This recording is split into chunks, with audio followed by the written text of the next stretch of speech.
Coucou, vous voulez réaliser des coques parfaites? La recette, la voici.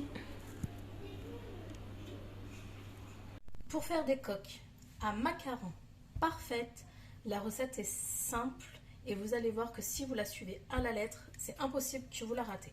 Alors pour ça, il vous faudra tout d'abord 150 g de poudre d'amande, 150 g de sucre glace. Alors moi je les ai mis dans ça pour les mixer. Bon, mon blender mon mixeur il est cassé, donc je le mets dans le blender. Ça fonctionne très bien. Donc 150 g de poudre d'amande et 150 g de sucre glace que je vais bien mixer et par la suite tamiser. C'est très important. Après, il vous faudra 4 blancs d'œufs séparés. Donc là, j'en ai 2. Ça fait l'équivalent de 52 g à 55 g. Et là, j'en ai encore 2. Donc ce mélange, je vais le mélanger après avec ma poudre d'amande et mon sucre glace. Et le reste, je vais faire une meringue italienne. Pour cette recette, vous avez besoin d'un thermomètre culinaire. C'est très très important.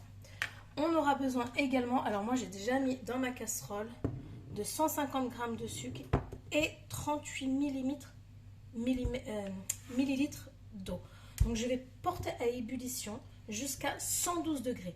À partir de 112 degrés, je vais monter mes premiers blancs en neige. Une fois que ça va monter à 118, je verserai mon sirop dans ma meringue. C'est parti.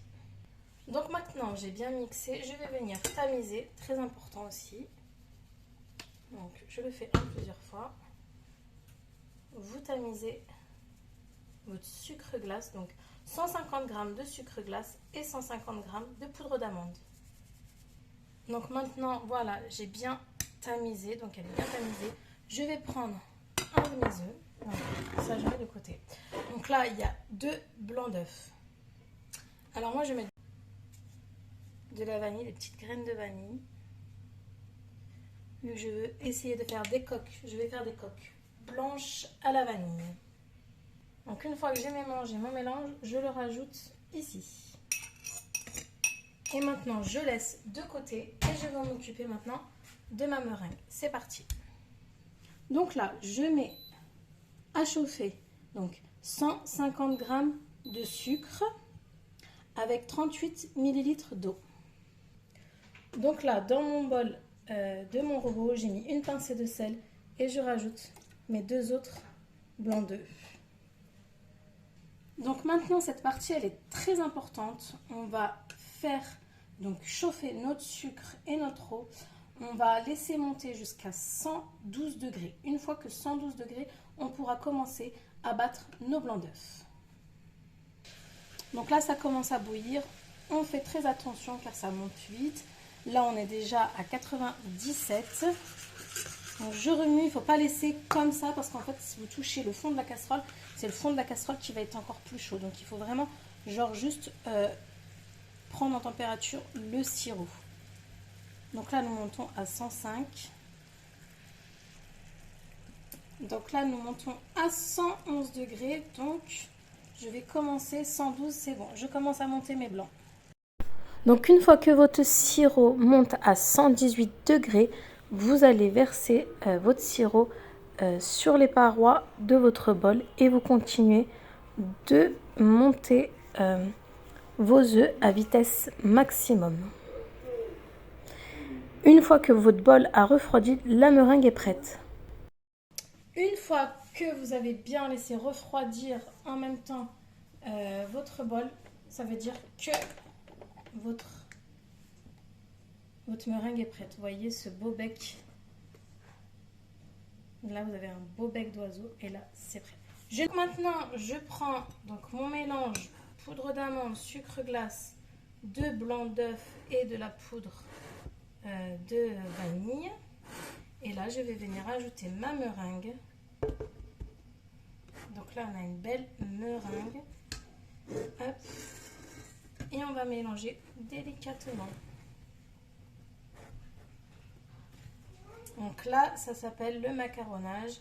Il faut être très patient parce que c'est un petit peu long. Il y en a qui le font avec la feuille du robot, donc vous pouvez le faire. Moi là, je le fais à la main. Donc on macaronne bien. Vous rajoutez la totalité de votre meringue.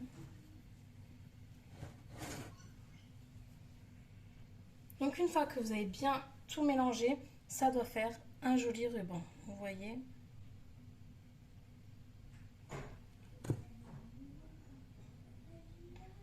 Vous voyez, ça fait un ruban. Donc ça veut dire que votre crème, votre pâte est prête. Maintenant, munissez-vous d'une poche à douille avec une douille. Donc j'ai mis dans une poche à douille, voici ma douille et maintenant je vais pocher.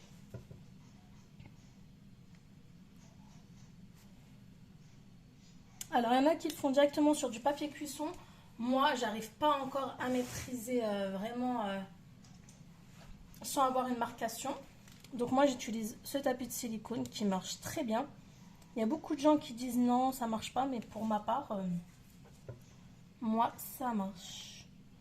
Donc je poche et je remplis mon tapis. Donc là vous voyez peut-être pas en caméra, mais là on voit les petites graines de vanille, donc ça fait super joli. Donc maintenant vous allez venir tapoter pour aplatir et faire remonter les bulles d'air.